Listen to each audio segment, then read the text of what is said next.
Good morning, good morning, good morning, good morning guys. Mapagpalang umaga sa ating lahat. Panibagong vlog tayo, panibagong buhay. Salamat sa Panginoon Diyos. Ito guys, iaakit ko na ito sa taas. Itong dumating kahapon na bagong cordon ng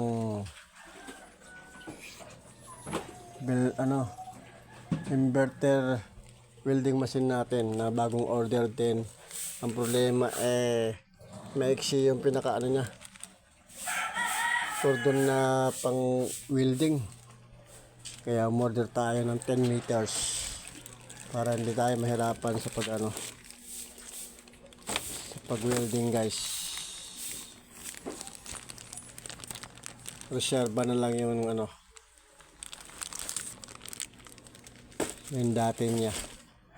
Pag nasira yan, ito, meron tayo reserba. Diba guys? Yan, akit tayo sa taas. Tayo sa taas guys. Iya.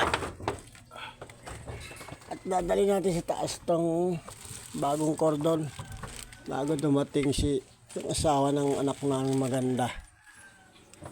At tatapusin niya yung dyan, tatapusin ko rin sa labas guys.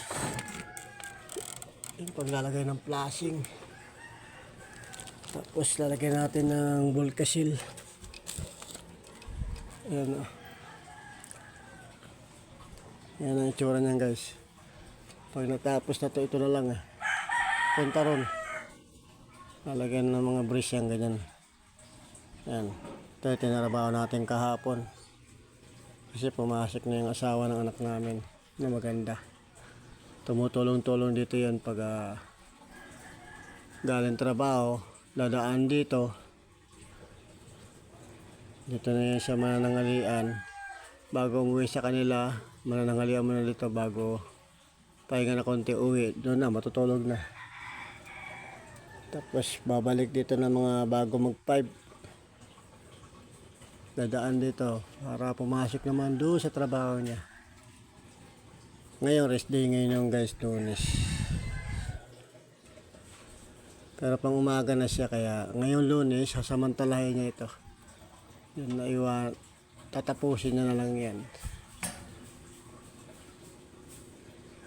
Kaya tapos na yan guys. At yun doon, tatapusin ko rin doon, maglagay ng Volcasil sa bagong gawang bubong na sampayan ni Mrs. dyan. Yan. Tapos na yan guys. Kaso hindi ko pa natapos yung pagkabit ng flashing. Saka yun, lalagyan natin ng Volcasil yung mga pinagpakuan. Ay, naka-ready na yung Volcasil. Bali yung pang-flashing natin andyan sa baba. Yung ganyan na kulay din. Bali tinabas na natin kapon yung isa dito para dito yun Takip na dito yan guys. Ngayon, sobra nun, yun papla-flashing natin dun. Abangan nyo yun guys. So ngayon ito, iaakit na natin ito dito. Ready na natin yun dyan. Yan. Yan ang itsura niya guys. Yan. Yan ang itsura niyan.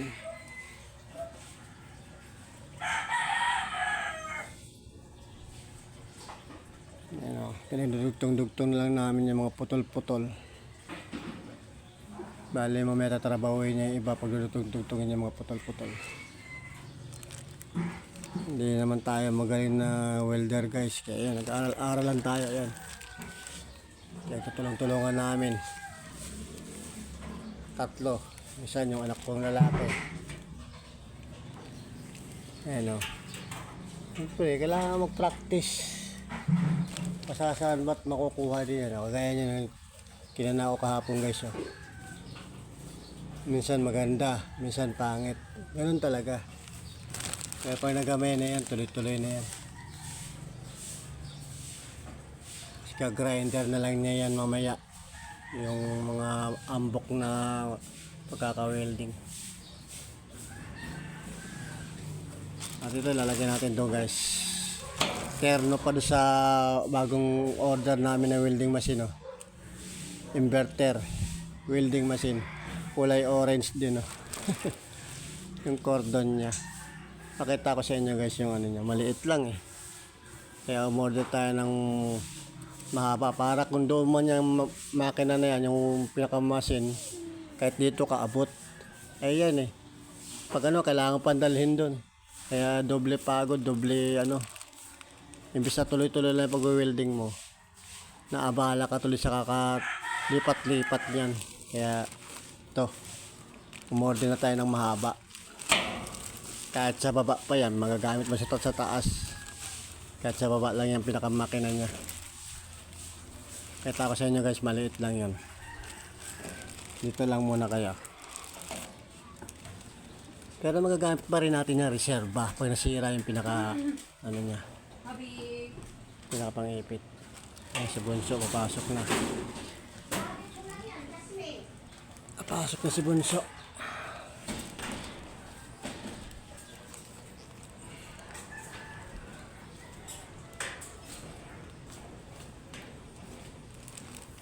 Ayan guys, oh. Ito yung sinasabi ko, oh. Ito, oh. Ito yung sinasabi ko sa inyo. Ito. Maiksi siya, maiksi. Oh. Halos sandi pa lang mahigit. Mahigit sandi pa lang guys. Yan niya, ha. Ito ko sa inyo, ha. Oh. Halos sandi pa lang mahigit guys. Oh, wala pa nga, konti lang. Sandi pa at sandang ka lang guys. Oh. Kaya abala talaga, kailangan pang buhat-buhatin pag nililipat ka. Bubuhatin mo pa, lipat, buhat, lipat. Kaya pag nasira yung ano guys, yung ganito nitong ano, ito na lang ang reserva. Reserva to guys. Tatabi lang to, itatabi.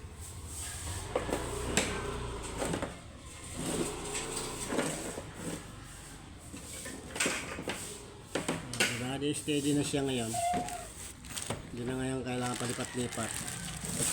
Ngayon, kakabit na natin guys, para pagdating ng anak. Yung asawa namin maganda, naka-ready na siya.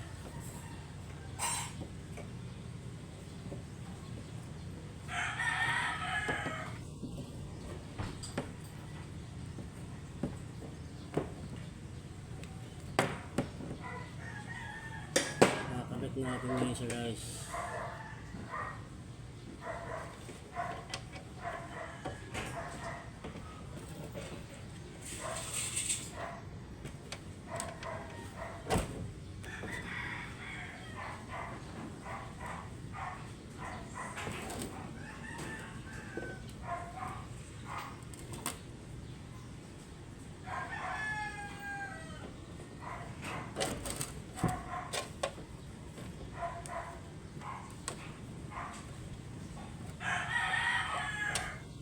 Nahugot man.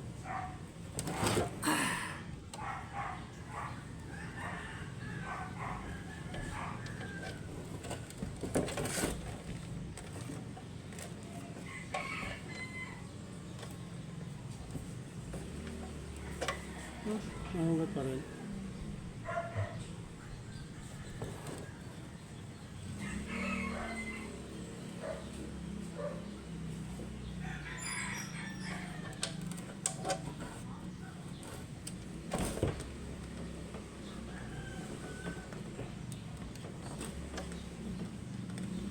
Baligtad pala eh.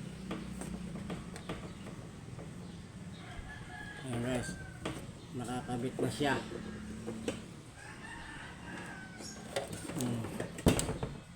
Pwede na siya ngayong punta-punta kahit saan. Oh, diba? Pwede na niya ngayong ano, permis sa lugar. Diba guys?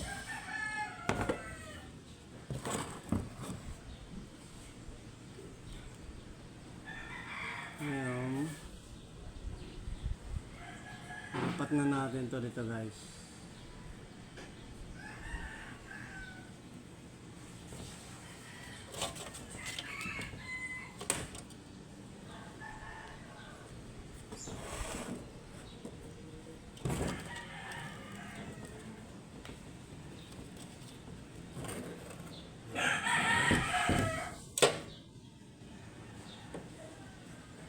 nag-request. Ayan. Ayan natin ang kanyang request. Meron na siyang mahabang cordon guys. Hindi na siya may harapan. Palipat-lipat. Lipat-lipat.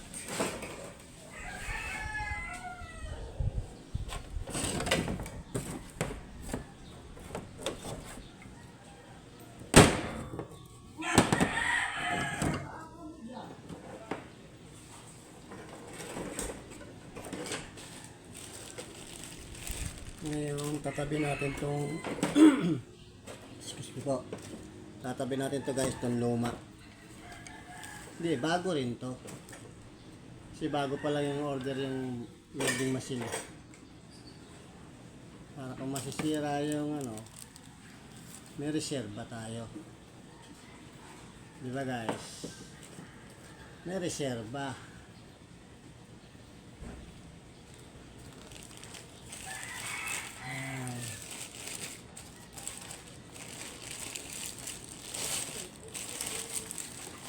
Tabi natin to guys, reserva lang yan.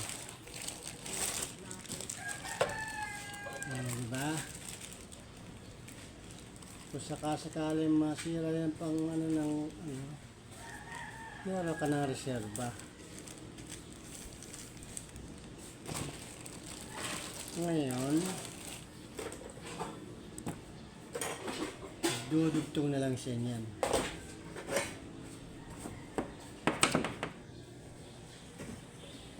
Dudugtongin na lang niya yan guys.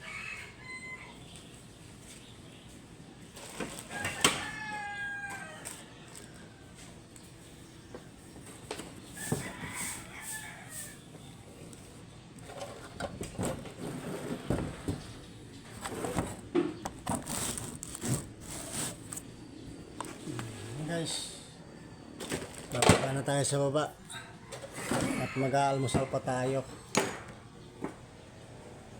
Samahan ako mag-almusal. Tara guys, almusal tayo.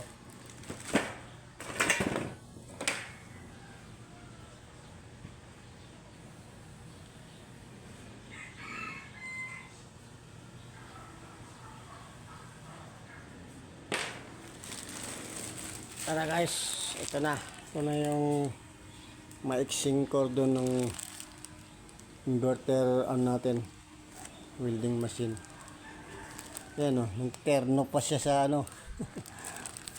Pinakamakina niya. Kulay orange din. Terno siya, terno. Let's go. Baba na tayo at mag-aalmusal tayo. At tayo yung mag-aalmusal guys. Mag-aalmusal. Almusal, almusal. Sige ko sa inyo yung itsura dito guys ha. Oh, shout ng hangin dito. Ayan. Ito na yung pinakaharapang ano namin. Pinakaharapan namin guys. Bali ang kalahati nito kwarto namin ni Mrs. Excuse me po. Excuse me po. Ayan o.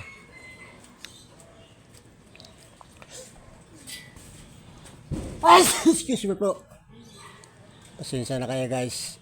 At wala pa sa ayos yan. Ganyan talaga pag nagre-repair ng mansion. Yan, bali yung ano na yan guys, yung sa ibabaw ng biga na yan, ano na yan, reyas na lang yan para makapasok ng hangin. Yan, bali yan, magkakaroon pa ng parang second floor yan guys. Napaganda nga at napataas to, kaya guys napataas yan gawa nung wire nung Meralco. Kung ipapantay na, papato natin sa biga na yan, yung ano nito, solaris nito, itong trusses nito, tatamaan yung kuryente guys ng sa Meralco. Kaya pinataas ko na lang doon sa nag-welding dito kay Kevin. Kaya napaganda pa rin guys, kahit pa paano napaganda. Dahil makakagawa ka tayo dito ng parang second floor sa kwarto namin guys ni Mrs. Pwede matulog sa taas. At yan pala yung malunggay namin. Salamat din sa malunggay na yung katapangan na napapakinabangan. Marami nabibigyan. Tapos nakapagbenta sa talipapa. Pero sa ngayon wala na. Malapit na siyang pero may mga tinanim na tayong bago guys. Mga sanga-sanga niya. May kapalit na yan. Pero hindi na siguro lalaki ng ganyang kalaki. Kasi tatamaan yan guys pag nagpader na tayo dyan. Ayan o. Ayan na yung kalahating pader. Tatamaan yan. Ayan na guys. Ito na lang. Dito na lang guys. Nalagyan ng brace. Itong side na to. Ayan. Tapos niya. Wala na. Tapos na. Pipinturahan na yan. Pag napinturahan na yan guys. Yun na. Order na tayo ng ng plywood. 3/4 ang kapal. Pero siyempre guys, sa baba nito, i-weldingin pa yan. Yung pinakailalim yan. Pero sa baba tayo mag-welding din, makaka-welding sa taas. Pero siyempre, pipinturahan na yan. Pwede na yan pinturahan. Saka pwede na rin latagan ng plywood yan guys.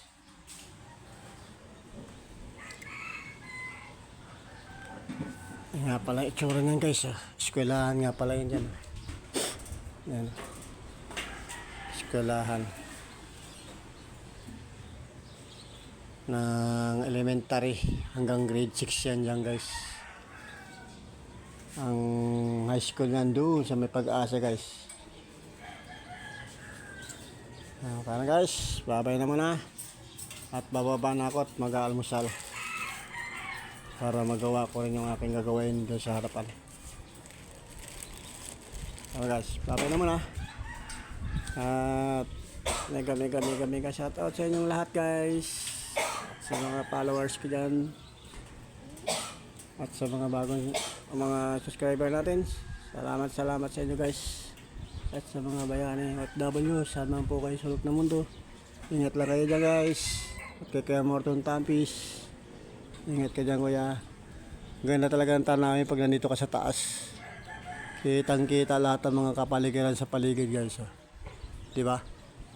Malaking bagay rin talaga yung meron kang taas Paano guys, bye bye naman na. I love you all. Peace out.